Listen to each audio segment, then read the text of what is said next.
Abramos nuestra Biblia en Mateo capítulo 24, versos 1 al 8. ¿Sí? Mateo capítulo 24, versos 1 al 8. ¿Lo tienen? Hoy más que nunca necesito que estén bien atentos a esto, porque este es un pasaje, vamos a empezar a interpretar un pasaje bastante complicado. Dice: cuando Jesús salió del templo y se iba, se acercaron sus discípulos para mostrarle los edificios del templo. Respondiendo él, les dijo: ¿veis todo esto? De cierto os digo que no quedará aquí piedra sobre piedra que no sea derribada. Y estando él sentado en el monte de los olivos, los discípulos se le acercaron aparte diciendo: dinos, ¿cuándo serán estas cosas y qué señal habrá de tu venida y del fin del siglo? Respondiendo Jesús les dijo: mirad que nadie os engañe, porque vendrán muchos en mi nombre diciendo: yo soy el Cristo, y a muchos engañarán. Y oiréis de guerras y rumores de guerras. Mirad que no os turbéis, porque es necesario que todo esto acontezca, pero aún no es el fin. Porque se levantará nación contra nación y reino contra reino, y habrá pestes y hambres y terremotos en diferentes lugares, y todo esto será principio de dolores. Oremos.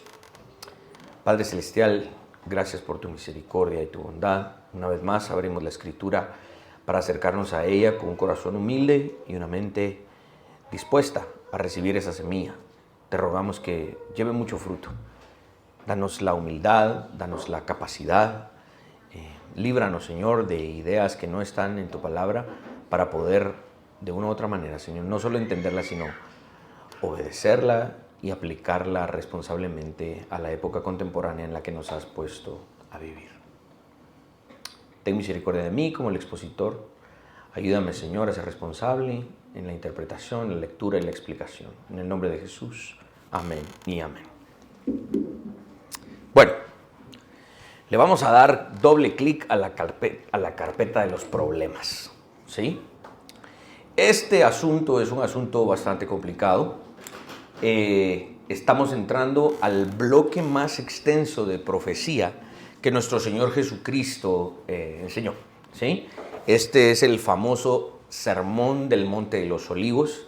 Es el quinto sermón de Jesús registrado en el Evangelio de Mateo, y hemos venido explicando durante 3 años Mateo pasaje por pasaje, básicamente verso por verso, para que vayamos viendo no solo la continuidad, la lógica, la consistencia del mensaje de Mateo, y que en alguna medida nos da un pequeño luzazo de toda la historia de la redención, y como obviamente esto está inmerso y lleva mucha consistencia con el mensaje total de la Biblia.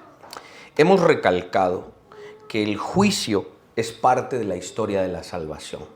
En primer lugar, porque nuestro pecado fue juzgado en la persona de Cristo, ¿sí? Tal vez nosotros no estamos bajo la ira de Dios y no estaremos bajo la condenación eterna. La ira de Dios no nos alcanzará en la era venidera, porque hemos sido liberados de esa condenación cuando Dios derramó juicio y su ira sobre la persona de Cristo en la cruz.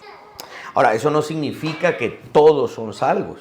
Tristemente, hay personas, yo creo, que no son tan numerosas como los elegidos al final de la historia, por cuestiones que vemos en la Escritura. Algunos tendrán alguna otra opinión, pero yo creo que la vasta mayoría de seres humanos serán salvos en comparación con una cantidad de gente que no lo será. Ahora, esa gente que no será salva, sí, obviamente experimentará un juicio divino por el resto de la eternidad. Y aquí tenemos una pequeña ilustración, en alguna medida, de ese juicio, porque este juicio está siendo anunciado sobre los líderes judíos del primer siglo. En cualquier caso, Jesús está siendo exaltado, ¿sí?, tanto en la salvación de sus elegidos como en la condenación de sus enemigos. La historia de la salvación aquí, de nuevo, brilla para darnos un pie a la interpretación. Vemos este sermón o este anuncio profético de Cristo en otras partes de la Escritura, claramente, en Marcos capítulo 13, versos 1 al 23, y en Lucas capítulo 21, versos 5 al 24. Ahí está, en estos 3 evangelios sinópticos está registrado el Sermón del Monte de los Olivos. Juan no lo registra. Creemos que el Apocalipsis de Juan es una extensión en alguna medida más amplia de este sermón. Por eso es que Juan no lo registra en su evangelio, pero sí desarrolla todo un libro. Entonces ahí empezamos a dar algunas declaraciones un tanto ya problemáticas, ¿no?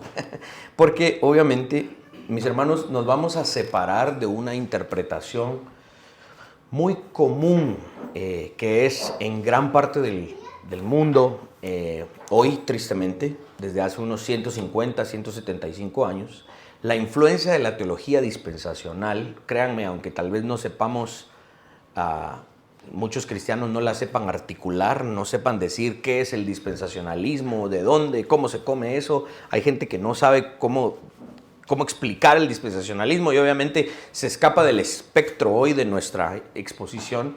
Pero créanme, todos los que hemos nacido dentro de estos últimos 175 años, tristemente hemos tenido esta influencia dispensacional que hoy sigue vibrante y latente en los púlpitos de muchas congregaciones. ¿Por qué?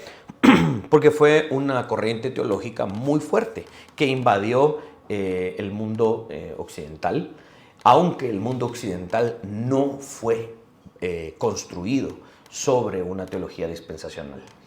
La idea de los últimos tiempos, la escatología derrotista, escapista, pesimista, de la destrucción de la tierra y todo eso, es un asunto muy novedoso en la historia de la iglesia. ¿Sí? Es algo muy corto, tendrá 175 años. Algunos creen que hubo algunos asuntos en el tiempo de la Reforma, pero incluso ahí, de verdad, nunca fue algo prevalente en la historia hasta, tristemente, estos últimos 2 siglos. Ahora, la perspectiva escatológica que nosotros hemos adoptado no es novedosa en la historia de la iglesia, es algo que de verdad sostenían incluso teólogos muy tempranos.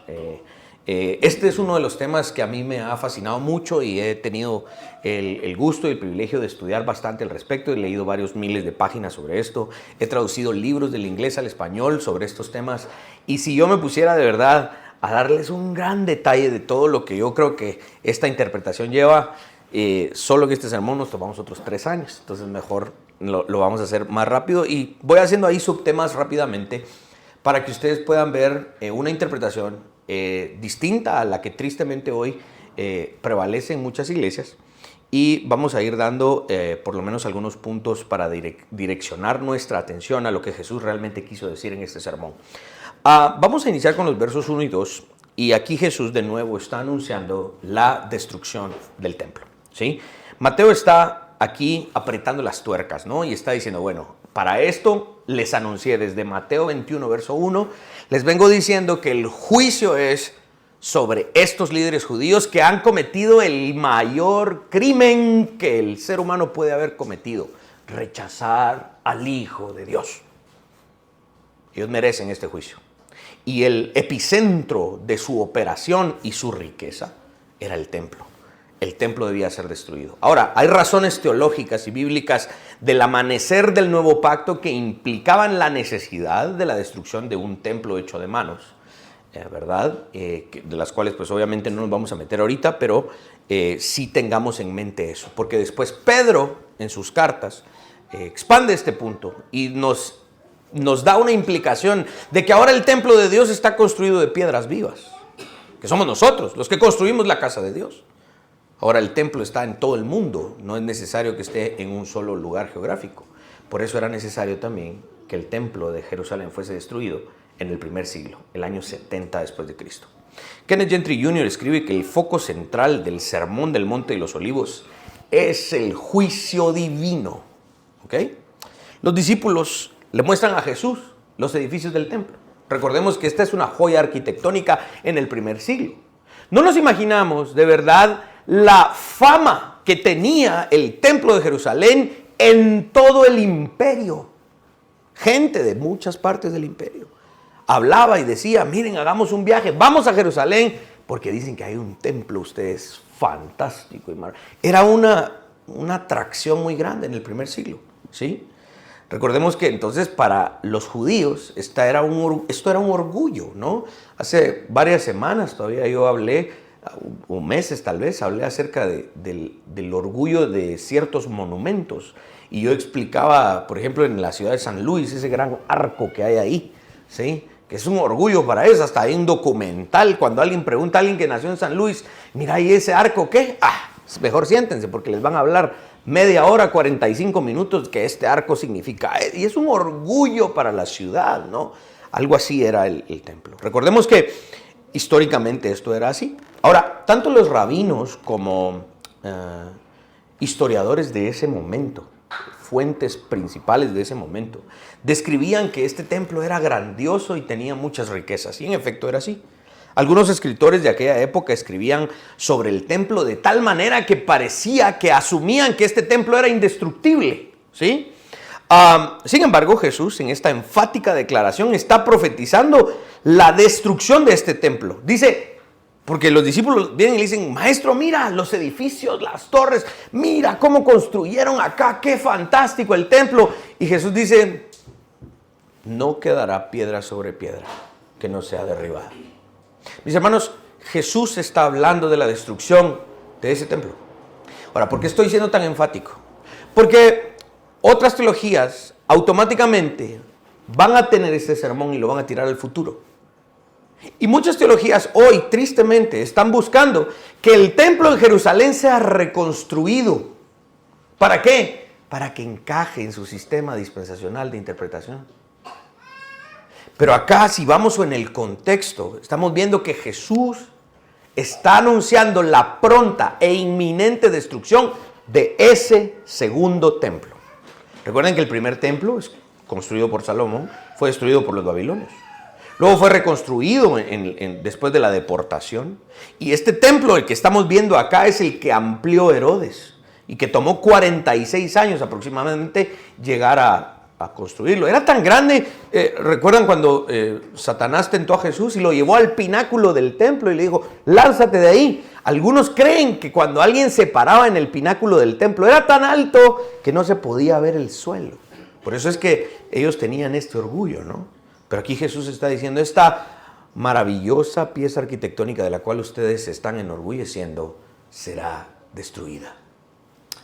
Josefo registra que en el año 70 después de Cristo, el templo fue destruido hasta sus cimientos, debido a que los ejércitos romanos, cuando entraron en el 70, guiados por el general Tito, hijo de Vespasiano, abrieron la brecha en la ciudad, destruyeron los muros, quemaron la ciudad, destruyeron el templo y el templo lo incendiaron, la ciudad la incendiaron y todo el oro que había en el templo, porque no nos imaginamos la cantidad de oro que había en el templo, debido al incendio se derritió y se coló hasta sus cimientos.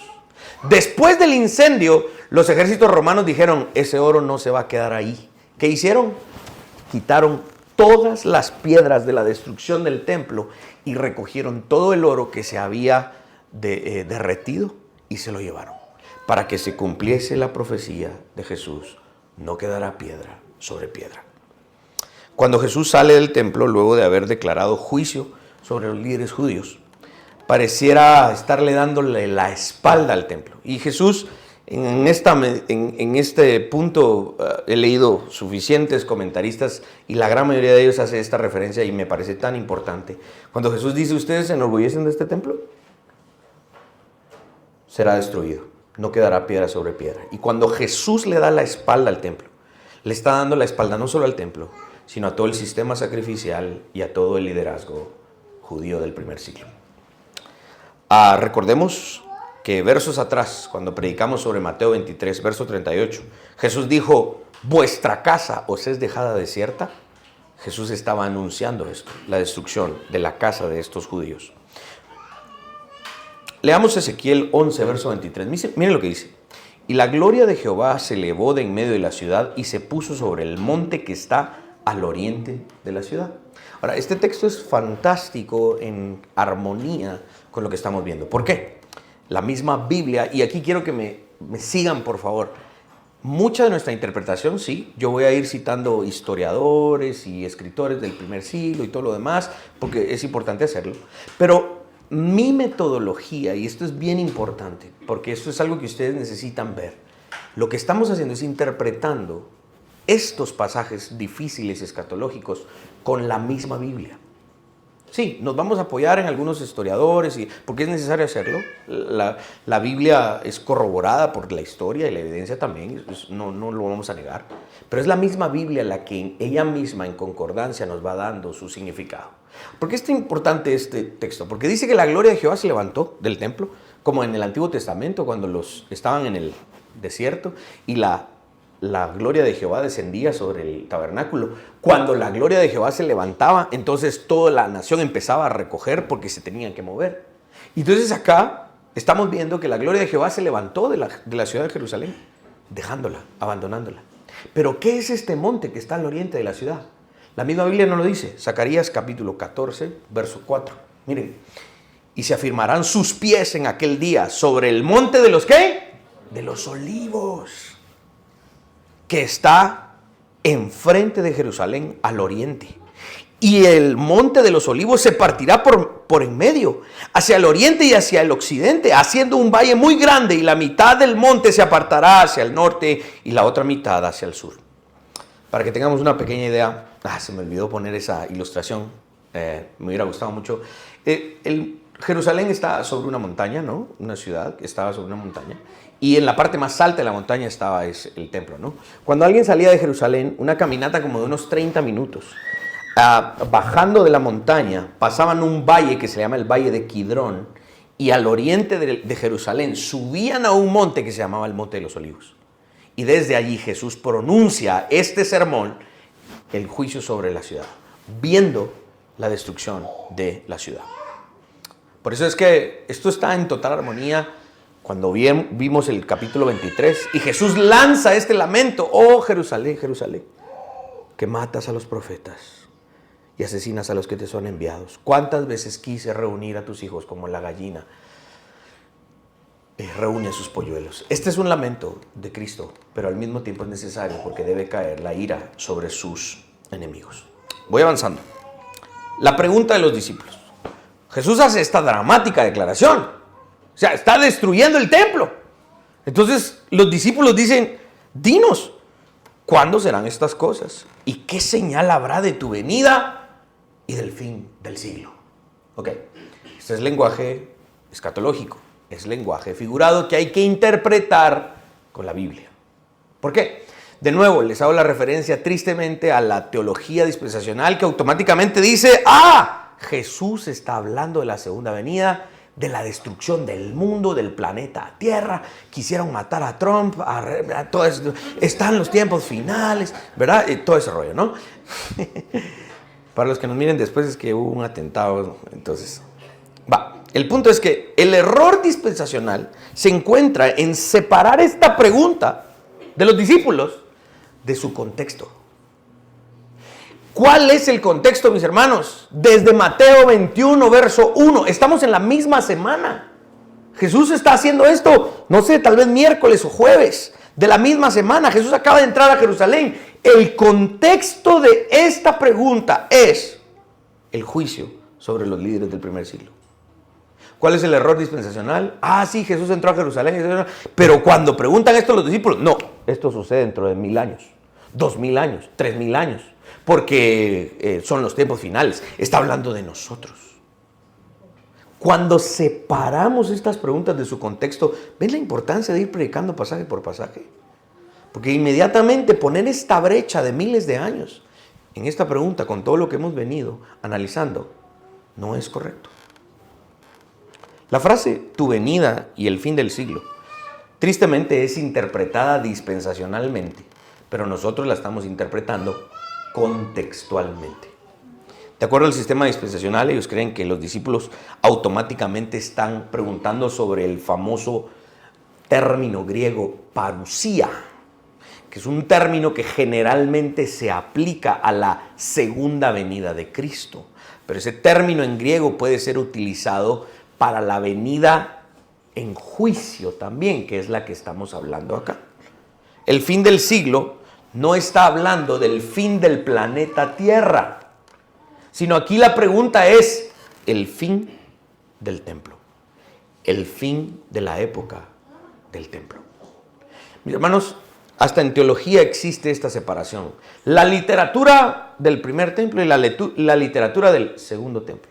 Este era el final de algo. Sí, mis hermanos, era el final de la época de la administración del antiguo pacto. Esto era el fin de algo. Y era un fin muy dramático para los judíos. Ellos están hablando del fin, del final del templo. Están preguntando de ese final que de una u otra manera va a llegar. Porque Jesús lo está anunciando. No están preguntando los discípulos sobre el final del mundo, del planeta Tierra. Están preguntando sobre el final del templo. Es importante recalcar que Jesús sí va a profetizar en este mismo sermón sobre su segunda venida, ¿sí? Pero en esta parte del discurso, en este momento, Jesús está hablando inicialmente de la destrucción del templo y de la ciudad de Jerusalén. Cuando los discípulos hacen esta pregunta acerca del fin, están preguntando sobre eso. Recuerden que estamos aquí, sé que es bastante información, pero por eso pongo también ahí los bosquejos para que ustedes los puedan ir siguiendo y revisando y volver a ver estas predicas. Estamos aquí en lo que llamamos un inclusio. Mateo 23:36 dijo, todo esto sucederá en esta generación. Y el inclusio termina en Mateo 24:34, si no estoy mal, en donde Jesús dice, no pasará esta generación sin que todo esto acontezca. Esto que estamos interpretando debe ser entendido en el contexto de esa generación. Jesús no está hablando de la segunda venida. Ahora, cuando los discípulos hacen esta pregunta, entonces Jesús da una respuesta, ¿sí? La respuesta de Jesús. Y aquí vamos a empezar a analizar la larga respuesta de Jesús, porque Jesús va a anunciar y va a responder a lo que sus discípulos le acaban de preguntar. ¿Qué le preguntaron? ¿Cuáles son las señales entonces de este final, de esta destrucción del templo, de tu venida? ¿En qué sentido venida? En tu venida en juicio. Entonces, Jesús empieza a dar respuesta con diferentes cosas que han de suceder en el futuro de ellos, pero en nuestro pasado. ¿Ya se dieron cuenta? Es escatológico porque es el futuro de ellos y es el final de la economía del antiguo tiempo. Es un asunto escatológico, aunque esté en nuestro pasado. El que sea escatológico no significa que tenga que estar automáticamente en nuestro futuro. Sí hay cuestiones en nuestro futuro que faltan cumplirse, que también son escatológicas. Pero hay lenguaje escatológico que ya se cumplió, que está en nuestro pasado, pero no deja de ser escatológico. Por eso lo estamos haciendo. La primera respuesta de Jesús es, bueno, habrán falsos cristos. Dice el verso 5, porque vendrán muchos en mi nombre diciendo, yo soy el Cristo, y a muchos engañarán. Jesús está iniciando esta advertencia debido a que en el primer siglo existía ansiosamente este deseo por la manifestación de un Mesías político, ¿sí? Esta fue la razón por la cual hubo un momento incluso en el ministerio de Jesús, en cuando él estaba haciendo milagros, que dice Juan capítulo 6, verso 15, que entonces intentaron agarrar a Jesús por la fuerza y hacerlo rey en lugar de Herodes, porque creyeron, este nos va a liberar. Existía ese frenesí, esa ansia por querer un Mesías político. En el pasado ya habían existido algunos hombres que se habían proclamado Mesías. Se reconocen a un hombre llamado Bar Kochba en el 132 a.C. y también a un rabino Akiba, que ellos creían que eran el Mesías, pero obviamente no lo fueron. Historiadores indican que en ese primer siglo hubo un frenético crecimiento de personas que reclamaban mesianidad y que se reclamaban salvadores políticos. Les voy a leer rápidamente un pequeño listado, de un listado mucho más extenso, pero de verdad si me meto no nos vamos a ir de aquí. Justus, hijo de Ezequías, Simón de Perea y grupos similares a este, Judas de Galilea, un tal profeta egipcio Manaemos, Simón Bargiora, Juan de Giscala, el Mesías samaritano, entre muchos de ellos que reclamaban en el primer siglo ser el Mesías y que iban a liberar a la nación. Habían muchos de estos. Todos estos fueron engañadores y se convirtieron en líderes que sí arrastraron ciertas multitudes, pero todas estas revoluciones, estos levantamientos, fueron extinguidos por medio del poder romano y no solamente estos líderes fueron asesinados, sino que también muchos de sus seguidores. Ahora, sigamos con nuestra metodología, vamos a la Biblia. La misma Biblia registra a un tal Teudas en Hechos capítulo 5, 36, y posteriormente a un Simón Mago, quienes tenían estas prácticas y tendencias, engañaban a la gente haciéndoles creer que ellos eran grandes y que eran los encargados de hacer estas revoluciones. Jesús avanza y dice, tengan cuidado también con que habrán guerras y rumores de guerras. Verso 6 dice, y oiréis de guerras y rumores de guerras, mirad que no os turbéis porque es necesario que todo esto acontezca, pero aún no es el fin. Tengan en mente, ¿qué fin está hablando Jesús? El fin del templo. No está hablando del fin del mundo. En ese momento se experimentaba lo que conocemos como la Pax Romana, ¿sí? La cual inició con el emperador Augusto. Él estableció lo que él llamó una era de paz en el 17 a.C., más o menos. Este emperador organizó el ejército romano y reclutó soldados en todas partes del imperio y los pensionó con fondos del Estado, con fondos del imperio, y así tuvo control policial armado en todas las partes del imperio e impuso esta paz. Al fin y al cabo, durante todo este tiempo, la época donde Jesús nació y todo lo demás, se reconoce como la Pax Romana, en donde había paz en todas partes del imperio y de hecho una cierta y hasta cierto punto grande prosperidad, ¿sí? Escritores de ese momento y posteriores escritores como Eusebio de Cesarea, incluso teólogos como Orígenes, se refieren a esta paz como una paz en todo el mundo conocido. Ojo, porque ahí el término es oikos en griego, y ese término es una frontera política. Posteriormente, en este mismo sermón, Jesús va a utilizar ese término para hablar de que el evangelio del reino iba a ser predicado en todo el mundo, pero utiliza ese término oikos en toda esa frontera política. El evangelio de Cristo fue conocido. Esta paz prevaleció hasta el tiempo de Nerón. No era un chucho, era un emperador, ¿sí? Ya estaban muy serios, entonces necesitaba despertarlos. Nerón, si yo llego a tener un chucho, le voy a poner así. Nerón fue un emperador, solo porque me pica la lengua les voy a decir una vez, bestial. Él era un humano, pero se comportaba como una bestia. Con Eddie tuvimos el gusto de traducir un libro de como 460 páginas sobre la datación temprana del libro de Apocalipsis. Y ahí hay un capítulo en donde se hablan hechos de verdad fantásticos sobre la persona de Nerón. Era un tipo bestial, de verdad. Este emperador fue el que quebrantó la Pax Romana. Él fue el que violó la paz que había en el imperio cuando se involucró en la guerra contra los judíos. Cuando Nerón se suicidó en el 68 después de Cristo, esa paz fue quebrada y no solamente se levantaron los judíos, sino que muchas naciones alrededor en el imperio que estaban bajo el dominio romano empezaron a levantarse unas contra otras y la gran mayoría de ellas en contra del gobierno romano, ¿sí? A tal punto que parecía que el imperio se caía a pedazos. Estamos en el 68.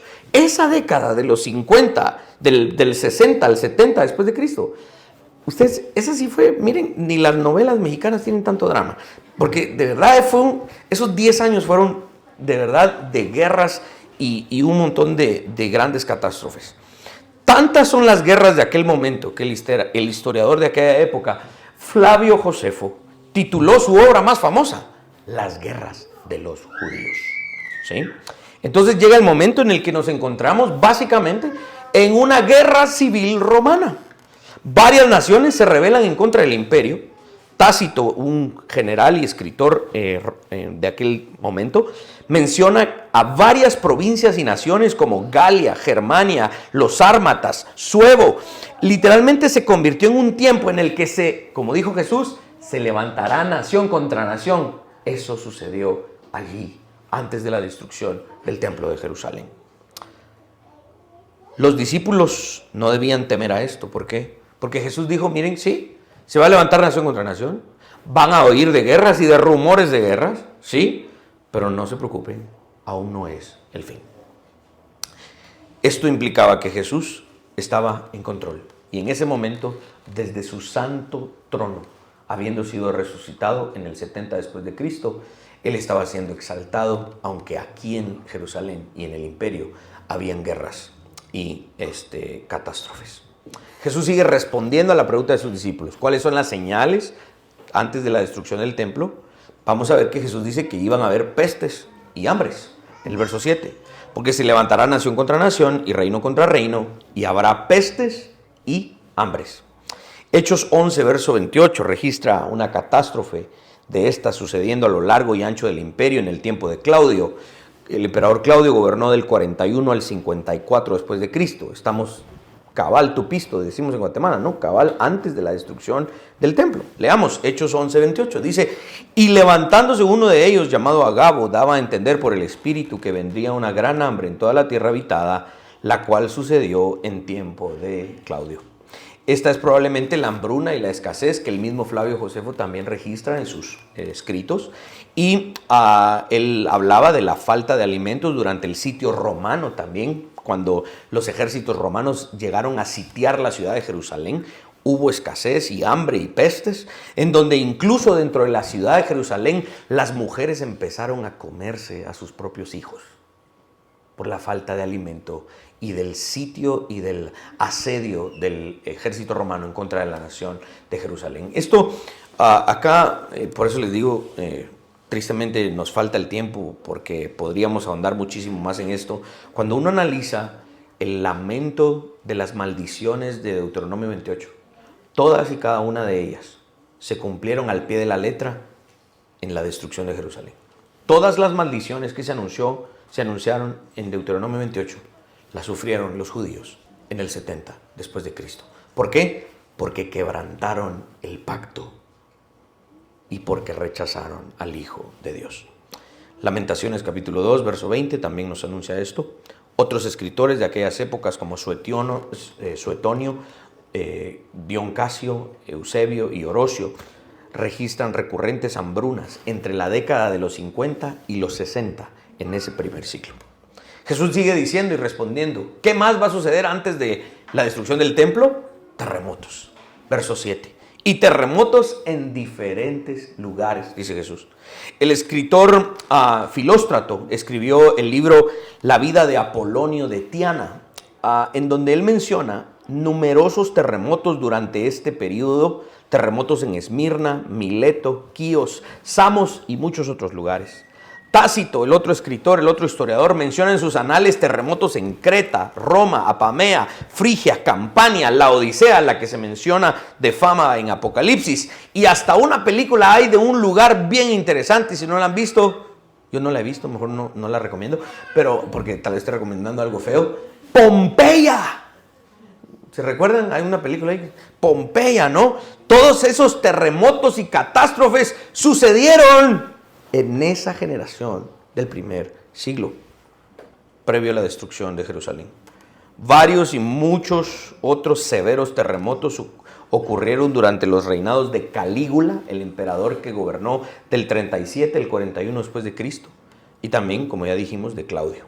El Nuevo Testamento registra, Hechos 16, verso 26. Entonces sobrevino de repente un gran terremoto de tal manera que los cimientos de la cárcel se sacudían y al instante se abrieron todas las puertas y las cadenas de todos se soltaron. La misma Biblia nos está diciendo que en el primer siglo, antes de la destrucción del templo, sucedieron estas cosas que Jesús anunció. El comentarista Charles John Ellicott dice lo siguiente: quizás ningún periodo de la historia del mundo haya estado tan marcado por estas convulsiones como el que transcurre entre la crucifixión y la destrucción de Jerusalén. Pero lo más importante para los discípulos que originalmente escucharon el discurso de Jesús son los terremotos en la misma región de Jerusalén, el epicentro de la gran tribulación. Mis hermanos, cuando ustedes escuchan la frase, es que hermanos, estamos por iniciar la gran tribulación, creemos, en esta iglesia hemos adoptado esta postura que le llamamos preterismo parcial. Esa gran tribulación sucedió allí, en el primer siglo. Para nosotros no se encuentra esa gran tribulación en el futuro. Un terremoto particularmente terrible sacudió Jerusalén en el 67 después de Cristo, cuando estalla la guerra judía, muy probablemente de acuerdo con el verso de Hechos que acabamos de leer. Josefo también registra esta terrible catástrofe y muchos otros escritores, como ya lo dijimos. Yo tenía planeado predicar hasta el verso 14, pero no se iba a poder, era demasiado el contenido, entonces me voy a quedar en este último verso, verso 8. Y todo esto será principio de dolores. Quiero explicar esto con un poquito de detalle, porque creo que es importante. Este lenguaje, gran parte de este lenguaje de Jesús en el Sermón del Monte de los Olivos, es tomado de varias partes del Antiguo Testamento. ¿Por qué? Porque está juzgando a la nación de Israel. Y es la nación de Israel la que conoce estas imágenes. Es la nación de Israel la que conoce este lenguaje. Este lenguaje de Jesús para nosotros puede sonar foráneo, puede sonar extranjero. ¿Por qué? Porque no somos judíos. ¿Sí? Pero para los judíos este lenguaje es claro, porque Jesús lo está tomando del Antiguo Testamento. El Antiguo Testamento utiliza esta imagen del principio de dolores como una mujer dando a luz, ¿sí? Y esto es una imagen de la ira de Dios viniendo sobre los hombres en la historia. Déjenme darles varias referencias porque es importante que ustedes vean que esto es bíblico, no es teología de William. Créanme, yo no soy el primero que hablo estas cosas. Y de verdad, no me considero ni siquiera un erudito, ni experto en esto. Sí, me ha gustado el tema, pero realmente no es mío. Esto es algo, no solo que muchos otros teólogos muchísimo más capaces han hecho durante muchos años en la historia de la iglesia, sino que es la misma Biblia la que nos está diciendo esto. Leamos Isaías 13, verso 8. Y se llenarán de terror, angustias y dolores se apoderarán de ellos. Tendrán dolores como de mujer de parto. Se asombrará cada cual al mirar a su compañero, sus rostros de llamas. Jeremías 6, verso 24. Su fama oímos y nuestras manos se descoyuntaron. Se apoderó de nosotros angustia, dolor como de mujer que está de parto. Miqueas capítulo 4, versos 9 y 10. Ahora, ¿por qué gritas tanto? ¿No hay rey en ti?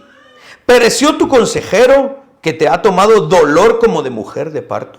Duélete y gime, hija de Sión, como mujer que está de parto, porque ahora saldrás de la ciudad y morarás en el campo y llegarás hasta Babilonia. Allí serás librada, allí te redimirá Jehová de la mano de tus enemigos. Este lenguaje de Jesús, lenguaje de juicio escatológico, no se preocupen, dice, igual esto es solo el inicio del dolor.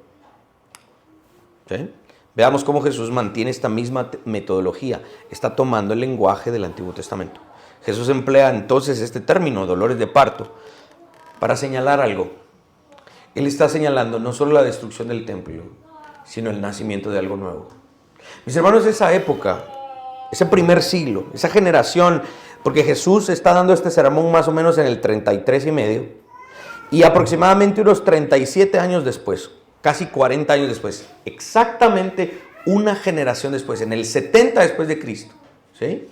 En esa generación, Jesús está anunciando que tanto se estaba pagando la época del Antiguo Testamento, el antiguo sacerdocio de Aarón y todos estos viles y traidores hombres que lo crucificaron, y al mismo tiempo está naciendo la era del nuevo pacto. Por eso la imagen del dolor de parto es importante, porque yo no me lo imagino, ¿no? Dicen que el dolor de parto de una mujer es casi tan fuerte como cuando nosotros los hombres tenemos gripe. Las mujeres no entienden nuestros dolores, creen que somos chillones, pero sí somos valientes. Pero los dolores de parto de una mujer, pues sí, son angustiantes, ¿no? Nos imaginamos, pero se olvidan en algún momento cuando el bebé ha nacido, porque algo se está extinguiendo, sí, el dolor, y está terminando algo angustiador, pero está naciendo algo. Jesús está anunciando aquí también, en alguna medida, el nacimiento de la era del nuevo pacto. Jesús utiliza, de hecho, esa imagen, ahorita lo vamos a leer en Juan 16, 21, cuando informa a sus discípulos que Jesús pronto dejará este mundo. para ascender a los cielos, Jesús indicó que aunque los dolores fueran de tristeza, están presagiando, anunciando la alegría por el nacimiento de algo. Para los discípulos, estos problemas en Mateo 24 son los dolores de parto del reino. El reino está naciendo. El reino está siendo inaugurado y puesto en acción en el mundo. El futuro es brillante y lleno de esperanza, aunque haya dolor y angustia en el parto. Leamos Juan 16, verso 21. La mujer cuando da a luz tiene dolor porque ha llegado su hora, pero después que ha dado a luz un niño, ya no se acuerda de la angustia por el gozo que haya nacido un hombre en el mundo. Por lo tanto, la destrucción del templo confirma dramáticamente la llegada de la era del nuevo pacto que Cristo inaugura legalmente. Amén. Bueno, yo sé que esta perspectiva es un tanto distinta a lo que generalmente estamos acostumbrados. Uno enciende la radio, incluso hoy hay radios muy específicas aquí en Guatemala, cuando uno va en el tráfico y escucha, está la guerra en Israel contra Hamas o Rusia contra Ucrania. Hermanos, prepárense porque es el fin del mundo y no sé qué. Y empieza todo este frenético, tristemente, ¿no? Frenético anuncio de un supuesto fin del mundo que nosotros creemos Jesús no está anunciando acá, ¿sí? Creemos que en el contexto esto está sucediendo en el primer siglo y no es algo que nos atañe directamente a nosotros. Ahora, permítanme hacer un par de aplicaciones rápidamente para no dejarlos también con ideas solamente pasadas. Porque el que esto ya haya sucedido no significa que no tenga aplicación para nosotros hoy. Créanme, aplicar este lenguaje escatológico también es un tanto difícil. Así que vamos con dos aplicaciones rápidamente. Miren qué hora es. Pero yo empecé tarde por los anuncios, así que denme un par de minutos. La primera aplicación. Mis hermanos, hay que tener cuidado con los engaños y con los engañadores. Al igual que los discípulos de Cristo y todos aquellos que el Señor añadió a su iglesia en los primeros años después de que Él ascendió a los cielos y el día de Pentecostés y el Espíritu Santo se derramó sobre la iglesia, mucha de esa gente, ¿no? Ellos vivieron en una época de abundantes falsos cristos, mesías, falsas doctrinas. Si ustedes estudian las cartas generales, las cartas católicas del Nuevo Testamento, nos vamos a dar cuenta que el llamado constante era a defender la sana doctrina y a defender la deidad de Cristo, porque habían abundantes falsas enseñanzas y engañadores, ¿sí? En ese momento. De la misma manera, mis hermanos, nosotros vivimos en una época en donde hay muchos de estos. Hay mucha doctrina falsa y abundante. El caudal de información que tenemos a nuestra disposición en un teléfono que tenga acceso a internet es increíble. Y ahí estamos de verdad siendo tristemente atacados por mucha falsa doctrina, ¿no? Pueda que los engaños de muchas de estas personas no sean tan abiertos y descarados. Tristemente, muchos de estos engaños son muy sutiles, al punto de que son engaños que están en nuestros púlpitos, en nuestras iglesias. Y por lo tanto es nuestro llamado el escudriñar la Escritura con seriedad para no ser llevados por cualquier viento de doctrina. Mis hermanos, estas falsas doctrinas, estos engaños, engañadores aplican en varios ámbitos de nuestra interacción humana, no solamente los púlpitos, ¿sí? El lugar en el que vayamos a trabajar, ahí va a haber algún tipo de doctrina, alguna forma de enseñanza, de hacer las cosas, y tenemos que estar atentos a eso, la forma en la que tenemos nuestras relaciones humanas con otras personas, la forma en la que criamos a nuestros hijos. ¿Cuántas cuentas en Instagram y en redes sociales hay de consejos de psicología y cosas para poder criar a tus hijos que no necesariamente están en armonía con el texto bíblico? Mis hermanos, eso abunda muchísimo, hay que tener mucho cuidado con estos engaños, hay que aprender a aplicar también estos asuntos. Aprendamos también a separar lo siguiente, a ser personas que saben discernir. Presten mucha atención.